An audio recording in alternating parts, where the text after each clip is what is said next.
Kick it off by asking what position are you seeking on the USU executive and why? I'll be running for the position of president. Reasons why, I suppose that I feel like right now the union needs more than ever a person who's able to listen to the board, to the executive, to members. The union is suffering right now from a lack of relevance. I think that comes directly from a lack of listening. It also, I think, comes from the fact that the union, the board of directors, is at some points very not unified. There is division of opinion, there's division of even just interactions.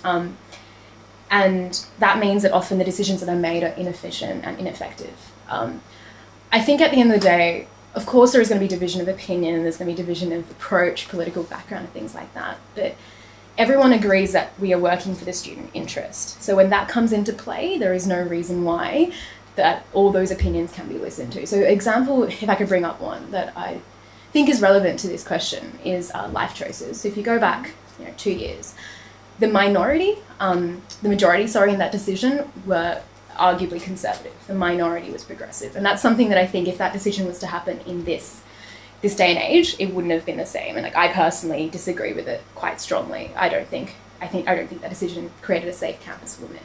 But the point that I want to make there is that the minority, who I agree with, weren't, they were listened to, but they weren't the majority. And I think it's a really important thing that minority is listened to. So at the end of the day, sorry, just to bring it back to the question, I think that what we need is a person who can be there and listen and ensure that all voices are heard. Cool.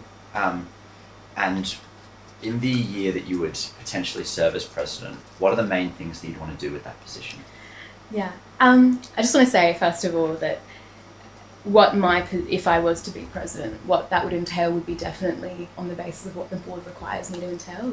I think it's not particularly prudent for a person to sit up and say, this is my vision, because the president is a servant of the board, not a leader. Not only a leader, sorry, they're a servant of the executive, the board and the members.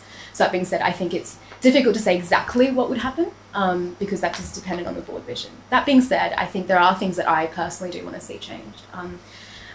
Going back to what I said earlier about the lack of relevance in this organisation, we are service providers, but I don't think that should be our primary thing. I mean, that shouldn't be the only thing that we do. What we can do is interact with students on a greater level. So that's students who don't necessarily have access cards, even though that is an aim that we want to increase those levels. We need to make sure that, I think an example I can bring up right now is deregulation of fees and the fact that interest rates are going to go up. I mean, this is an issue that students should be talking about more and an issue that students should be educated about. And the union, being the body that it is and the powerful body that it is, should be utilising this opportunity to be there for students, inform them and educate them. And I mean, you can look at the fact that as a union we should have obviously a strategic vision and be working for the long term as well. What we do right now affects the students who will be coming in 4 to 5 years down the track. So we should be fighting things like that. And that's something that I definitely want to see. I also want to see the union become more financially sustainable. And that doesn't mean we take more money from members to deliver more services. I think it's the opposite. I think we try and restrict the amount of money that we are taking from members. And that looks at things like external investments. It looks like making sure that the investments that we do have right now are things that are delivering well, because there is definitely room for improvement right now. We have a lot of our money in cash, which is essentially redundant. So that's definitely something I want to see as well.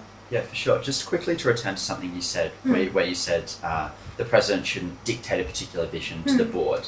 In the past, presidential candidates have provided a policy or vision document to the rest of the people who could potentially vote for the rest of the board directors. Yeah. Would you be doing that this year, or would you consider that the imposition of a particular vision? Oh, no, sorry, I just want to clarify. I definitely will be providing, I suppose, a proposal to the executive, potential executive members, and of course the entire board of directors, because I think board directors do want to know what a potential leader will be thinking and where they're coming from. But what I wanted to say was that will obviously be shaped by what the board in general wants. Cool. So you've painted yourself as sort of generally a listener up until now, and you've said that you think that the board shouldn't, you shouldn't be dictating any sort of solution to various issues. Back in your interview last year, you said that the USU shouldn't be a political organisation. Yeah. Do you stand by that now? I do, in the sense that I believe that politics doesn't come into the fact that every board director should be working to facilitate the student interests. Where politics does come in is where how you interpret what the student interest is. So exactly. I mean, yeah, that's right. No, I mean, of course, like I've learnt a lot on board over this year, and I've learnt a lot about myself and where I stand. And I wouldn't say politics is completely out of it anymore, so I probably retract that statement now. I think in this time, an interesting thing that a staff member actually raised very recently when we had a staff board forum, he raised the idea that when we do have restricted funding after VSU, we've had restricted funding, and with restricted funding comes the fact that you have to prioritise certain things over others, and those decisions are inherently political. And I just want to say that when I'm using the word political, I don't mean Liberal, Labor, Greens. I mean like welfare or finance and things like that. Okay, no, that's totally fair. I think that it's pretty obvious that when you say you want to act in the interest of the students, I think people are going to have different conceptions of what that means. Could you tell me what you think that means in your conception of the student interest? Yeah, I mean, relevance. I think it actually comes back to the three pillars of the organisation as it stands: sustainability, relevance and community. I think relevance and community are two in particular that I believe we're kind of lacking at the moment. So student interest, I think at the moment, is making sure that the union becomes more of a campaign organisation, has more an active role in welfare, in telling students what they need to hear and what they should be hearing, telling students the issues that concern them, because I think that's what we're lacking at the moment. That being said, 6 months from now, what is in the student interest could be completely different. It depends on things like the financial position of the organisation, the relationship with the university, what's going on in government. And so it's a never-changing thing, but at the moment, that's what I would say is in the student interest. Exactly. When you see the current new generation of board coming in, a lot of them are tied to political factions and would envisage different methods for achieving the student interest or political for student interest goals. Could you tell me which of those new board directors, as they ran their campaign, you see your methodology most aligned with? It's probably no surprise it'd be Liam Carrigan. I mean, I decided to support Liam before I even considered what executive position I'd be running for, because I identified in him something that I really value, and that's listening, I suppose. Like, Liam has this knack of asking questions all the time. He asks questions, he makes sure that he gets everyone's opinions and he forms his own. And there are times when I've disagreed with the opinion that he's formed, but I really, really respect that process that he goes through. That being said, I think the batch of first year board directors coming up over the next month are very, very capable and impressive. Right, soon. Can you evaluate for us the performance of the current executive, and particularly Hannah Morris's performance as president?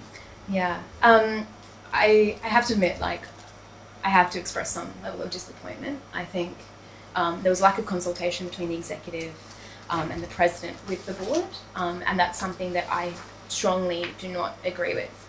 At the end of the day, I think there are obvious issues that have happened, like let's look at Tom's and appointed directors, but it's difficult to judge an executive and a president on the basis of those issues alone, because their term was on either side of those issues. It was before it and it was after it. I think I've learnt a lot from that executive and presidency. I've learnt a lot about what can be done and what shouldn't be done, and I will definitely be taking those lessons forward. I think at various points Hannah Morris also made a big point of talking about listening to the student body more, and I know that it was under her presidency that a few more of the forums happened. Could you tell me what you would do differently? Compared to Hannah?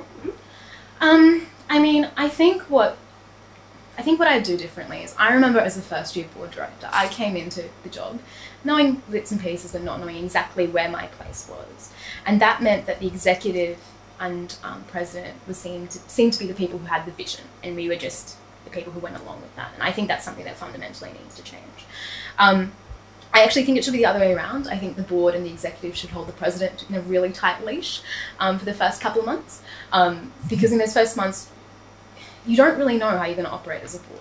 You've got 5 people who are new and never done it before. You've got 6 people who are potentially entrenched in some sort of inertia from the year before. Everything needs to be consulted. Everything needs to be accountable. I think that measure did not exist when I first started on the board. I think gradually, as the board develops and comes to understand what they trust the executive to do without a level of consultation, or what they trust the president to do without a level of consultation, that's when you start fitting into roles. So I think that the model that was adopted this year, where it was kind of free reign for the executive and president and later we started consulting, should be actually the other way around. Okay. Would you take any action to change the constitutional provision that only the president can speak for the board? Yes, I would actually. I would. What would you do? In the sense that I think the board can speak for the board. The president, I mean, when I interpret the word spokesperson, I see that very much like a formal spokesperson. But I think the fact that this year, as a board director, I've been challenged by the fact that at times I don't know when I'm allowed to speak and when I'm not allowed to speak.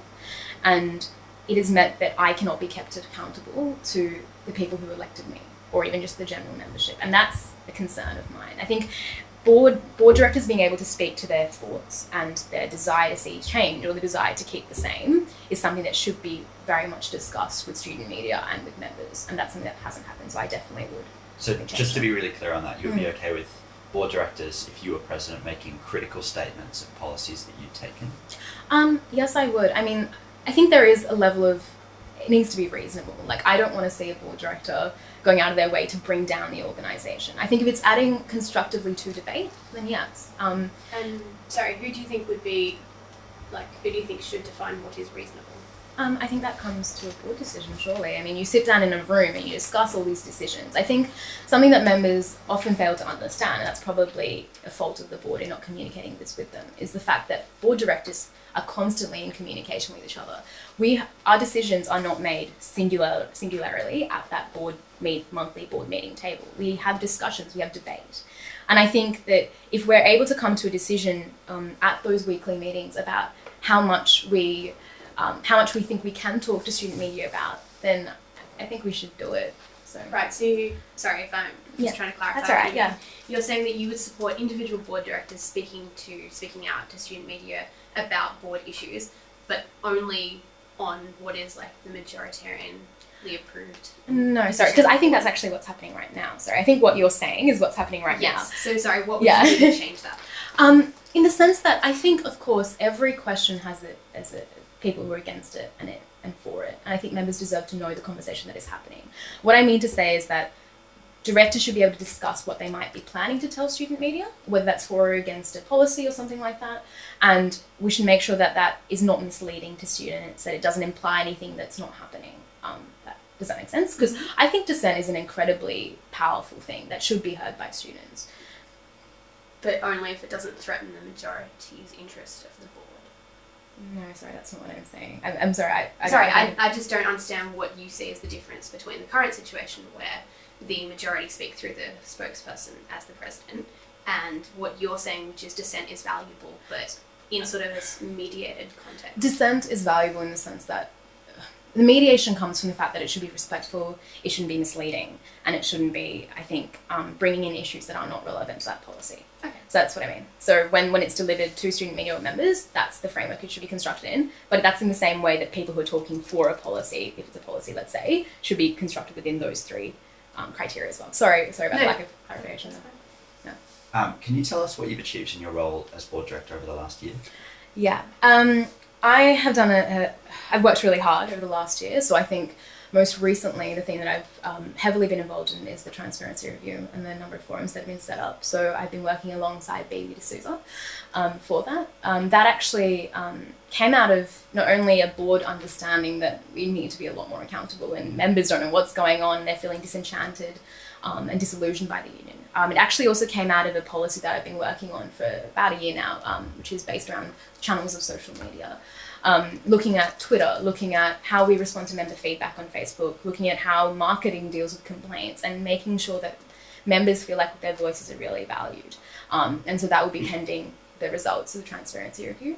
Can you tell us what the results sort of have been? What were up to right now? So far we've had the first part of the transparency review. We actually have the second part on Wednesday, so please come along. We've also started talking to staff, so we've already talked to heads of department, and we're going to be sending out more information and questionnaires to staff, to members. We're calling for open submissions and all of that, so that process should hopefully wrap up by the end of this semester. Okay, and can you tell us what sort of policy changes you're envisaging might come out of it? Or they're potentially, I can't say for certain until the report is written up, but potentially changes to a tweeting occurs, changes to board reports and the way they're structured and if they're publicised or not. Those are the kind of issues. Essentially, if you look at the agenda of items that we've been discussing, that's it. Sorry, just on that, something quite, that all the candidates are talking about is tweeting of staff members. Do you personally support the current ban on tweeting staff members at meetings? It's really interesting. I think my opinion particularly does not matter because at the end of the day it's the board and the membership. I feel that tweeting is a really interesting tool. I'm not sure if it's the most effective tool, so if there are other mechanisms in which we can report on board meetings by either increasing the publicity of board reports or something like that, I think that would be a better path to go down. That being said, in the discussion of tweeting by itself, I believe that the content that is tweeted should definitely be tweeted, that staff members say, because it's relevant to students and relevant to the operation of the organisation. And you'd be okay with student media naming those staff members who we tweeted content? Which is the real issue. It is the real issue. I've got to admit, like for me, I find it a really incredibly confusing debate because you've got staff members who signed up for this organisation not believing they'd be tweeted or publicised and are technically not directly accountable to members. But then you've also got the need for students to keep the entire organisation accountable. I'm not really sure on where I stand on that, to be honest. I think it's very difficult. I think I'd have to end up supporting whatever comes out of this transparency review and whatever the board ends up supporting. So I'm happy to go along with that. Cool. Do you think it's a problem that staff members sort of have no accountability to student membership? I actually disagree with that. I think they do have a great level of accountability to the membership through the directives.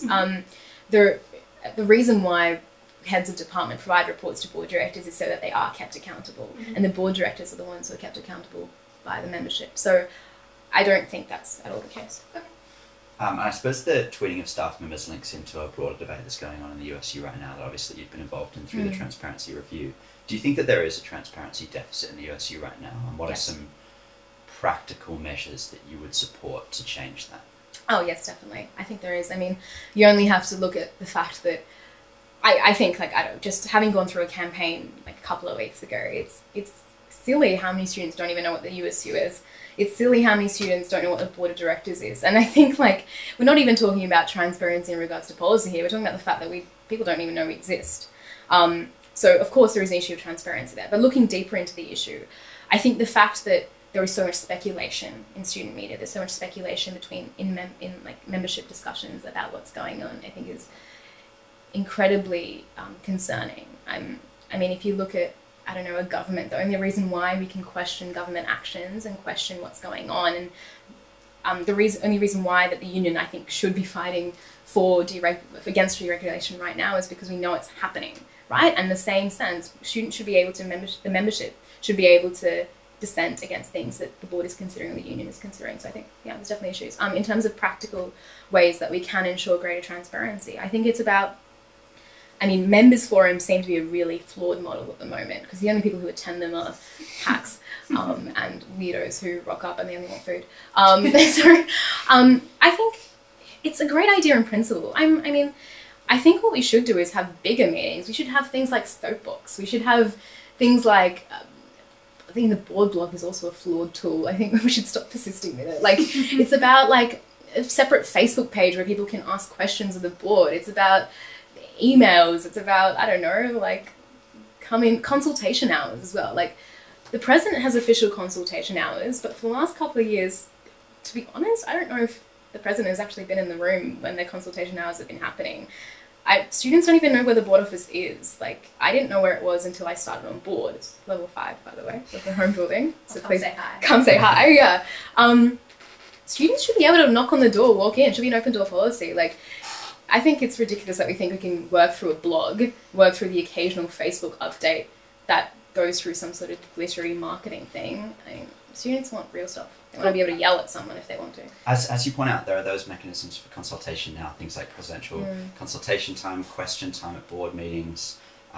You have the opportunity to ask board directors questions a lot of the time, but students don't take those opportunities, things like members forums as well. Yeah. How do you encourage greater student participation in those That's the thing, like, mechanisms for consultation? If you look at open question time, I think it's quite an interesting thing. It happens at the beginning of the meeting before members even know what's going to be discussed. And it's also, I think, really impeded by the fact that members don't actually understand what's being discussed. Even if there's a member who sits for the entirety of the board meeting at the back, they don't know when someone says, oh, on page 17, there's an issue with this number.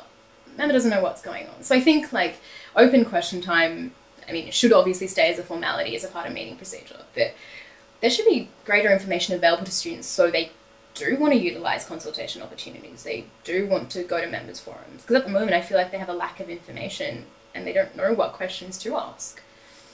Yeah. So clearly a lot of this transparency discussion has exploded after the Rowie drama.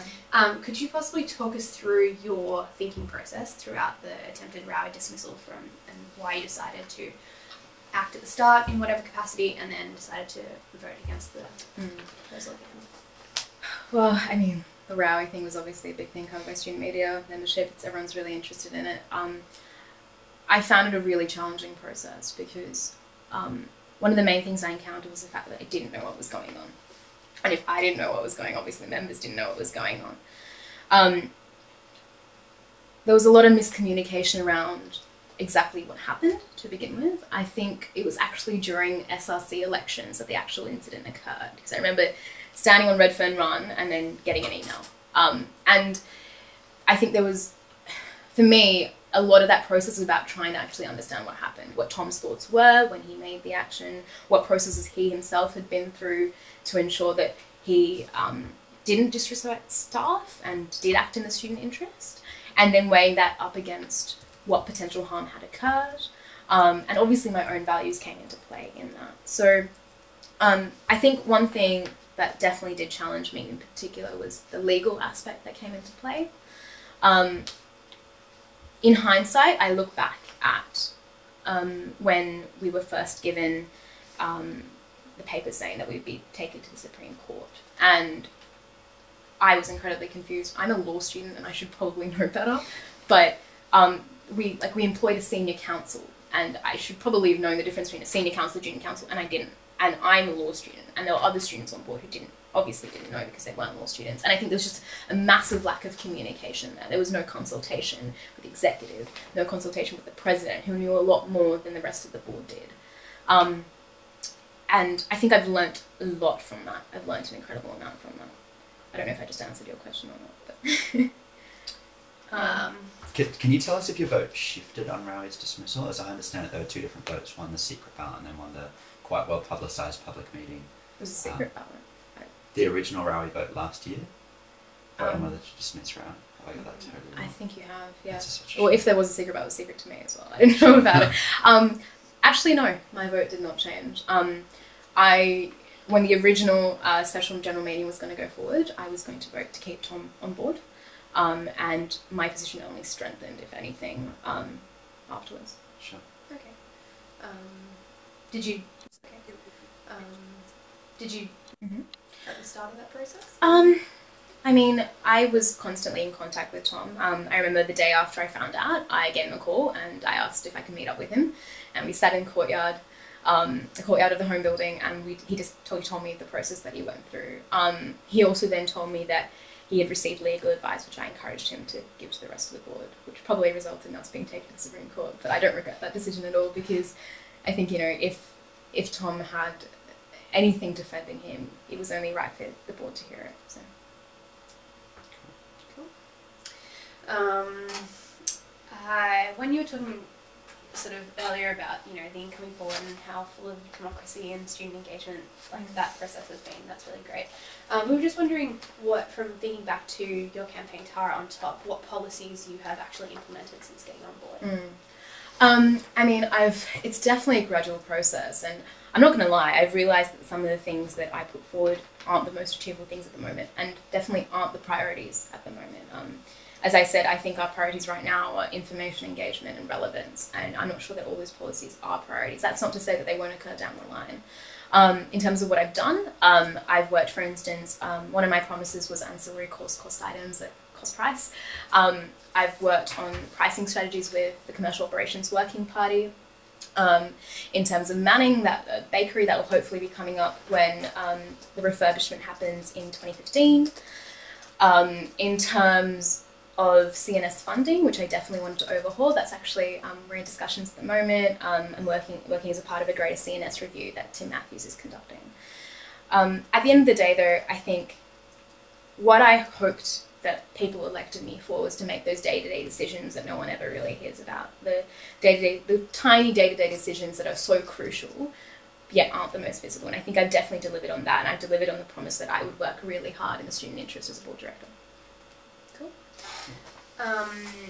So what do you see as the ideal role of the staff of the USU and then also the CEO of running the organisation? Yeah. Staff and the CEO, I think, both exist to facilitate the board vision.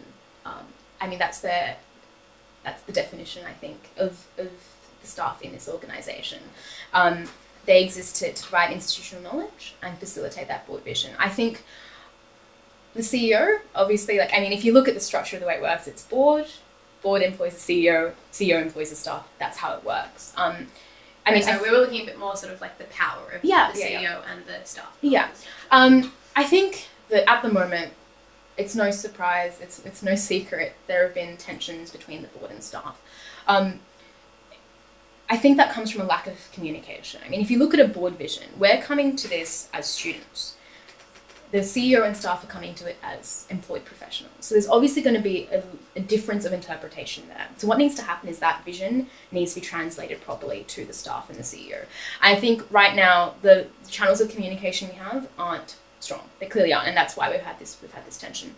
So things that I potentially would want to see to make that better and to make sure that the staff and CEO feel comfortable in this organisation, but also are doing what the board is comfortable with, is seeing things like a flat level structure of board, so there's greater communication, seeing the board develop a vision and then create a parallel vision with the staff together and things like that, because they are incredible professionals, these staff. Like, they have great talents and they have a job description, and that job description right now requires them to interpret the board vision, which I think is what dilutes it. So I think that's something that needs to change. Cool. Do you have any specific ideas of how you might implement that sort of cooperative process? Yeah, I think right now what's happened is the main communication the board has with the CEO is through the president. And I think that's come out of the fact that I think in general corporations and companies, that is the way it works. But it's clearly not working. And something that I mentioned at Tom's special general meeting was the fact that sometimes we have to recognise that as a union, as a student union in the way that we are, we do need to bend the corporate rules. We do need to kind of work outside of that. And so what I want to see is a flat board structure where the president adopts the task perhaps of communicating with the CEO, but that's not to mean that the board can't communicate with the CEO, that the entire board can't sit down with the CEO and the heads of department. It needs to be a lot flatter without that funnel structure that I think. Cool. Have you spoken to Andrew Woodward about this? Do you think he would be receptive to that sort of I have not, but I mean, I don't understand why he would not be receptive. I think there's been a clear acknowledgement between board and staff that there are issues, and every potential solution should be looked at, because it's crucial that we have an organisation that works efficiently and effectively, and I trust that he would be wanting to work positively towards some change as well. Cool. Are there any sort of sticking points between the board and staff? Or is it just a complete lack of... I think it's just complete lack of communication. I mean, there are points where the board probably should have acted early and called up staff earlier, or the staff should have indicated to the board that they didn't quite know what was going on. Communication is definitely the key, I think. Because even when you've got division of opinion, if there's communication, no one feels like they don't know what's going on, which I think is what's been the issue here. Cool. Back to the idea of student interest, do you envisage any sort of potential disagreements over what the student interest might be? Oh, of course, yeah. I mean, it's going to change depending on what the environment is, depending on who's on board. Sorry, specifically between board and the staff. In terms of what the student interest is defined as?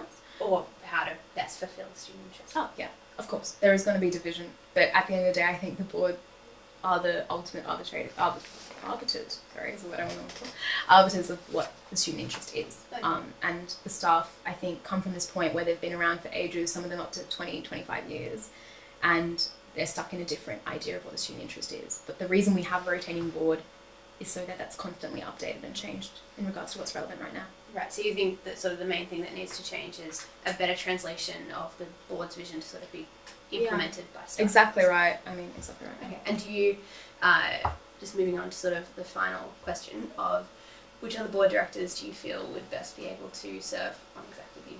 Yeah, I think like I really respect the other board directors who've been on board with me. I think we have been very much more active than boards before us as a group of first year board directors. Two people who I particularly really admire the visions of are Bibi D'Souza and Eve Redund. Eve has been, as Women's Portfolio Holder, has consistently strived to bring women's issues to the forefront in every single tiny conversation that we have, which I think is absolutely remarkable. And Bibi, like having worked really closely with her, she is a diplomat to the core. She really strongly knows what she values, and she has worked so hard on things like, so the Transparency Forum, which I worked with her on, as you may have seen yesterday in the board meeting, she put forward an ethnocultural portfolio, and she's definitely a voice for the minorities that I truly respect. Cool. Sorry, can we just ask if there are any deals you have with other directors? No. Okay. And so it's all just a free-for-all? Yeah, it's as it should be, I think. Everyone can make their own decisions as to who's best for role. Do you have any other questions? Yeah, sure. Last year in your interview with Oni, you said that board directors shouldn't make decisions based on what a particular group of people feel or what a minority feel. They should, and I quote, they should do what they believe is good for the whole student body. Recently at the AGM, Hannah Morris spoke about how there's kind of often a tension when you're in the executive of the OSU or even a board director between serving the interests of marginalised or disenfranchised students and serving the interests of the majority. Have you seen much of that tension as a board director, and has your opinion shifted from the opinion you espoused a year ago on that? I think my position from a year ago has kind of changed. Not to say that I believe that what I said was wrong, but if I could bring up like a potential issue, like not an issue, but a potential thing that the union could do. So every day I walk around campus and I hear students say things like, "That's so gay," or I hear students say things like, "Oh, you should man up," and that's rhetoric that I believe offends a minority. Maybe not the majority, but offends a minority. But as a union, we should be running campaigns telling people not to do that, as Duke University did recently. So it's kind of interesting how you define what's in the interest of the minority and the majority, because I'd argue that while that's directly offending minority, that's something that's in the interest of the majority in providing a safe campus. I think Hannah brought up some really incredible points in her AGM speech, like the idea that this game is entirely about compromise. It's about weighing up the resources that we have, and unfortunately they're limited at the moment. I think that at the end of the day, like marginalised minorities, yes, you do facilitate their interest when that's a priority. Sure. But I mean, when you look at the broader student interest, that comes back to what you said, Christina, the idea that every board director will have a different interpretation of what's in the student interest depending on where they come from, depending on their political background, their own personal experiences, and their experiences on campus. So. Can you think of any examples of where you would vote to privilege the kind of student experience or student interest of a particular marginalised, disenfranchised group on campus over the interests of what you would consider to be the majority of students? I mean, I'm sure there's I can't think of it off the top of my head. I'm sure there's some situation out there where that would be, but I think it's quite unlikely, because at the end of the day, can you say that again? So minority. Can you think of a decision that you'd have to make that would privilege the student experience or interests of a minority over the majority? Sorry, I thought it was the other way around when you initially asked it. No, yeah, definitely. I think it happens every day. I mean, like this creation of an ethnocultural portfolio student position, that's something that benefits a minority and not a majority, but doesn't come at the cost of a majority. I mean, I think the issue that comes in a lot of debate between members and even board directors is the fact that we kind of feel like one thing comes at the exclusive compromise of another thing, whereas I mean, when you prioritise things, it's about giving weighting to different issues. It's not about going 100% resources here and nothing for you. It's about going, this group needs more help. So 80% there and 20% here. Yeah, sure. As you said earlier, when you're making those budgetary decisions in the context of finite resources, when you do give funds to one group and not another, you are making kind of a political way up of whether to benefit one group instead of another. So do you ever see, like, I suppose that there is some kind of trade-off there between the interests of minorities and majorities?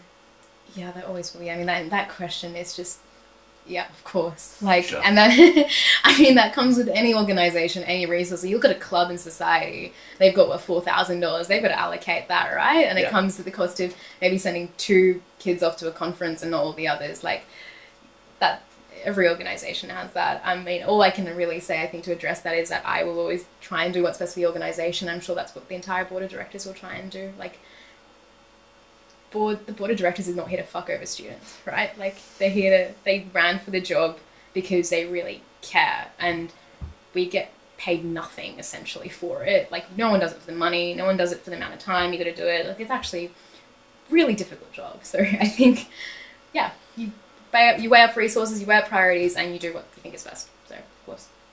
Thanks, Tam. Best of luck. Thank you.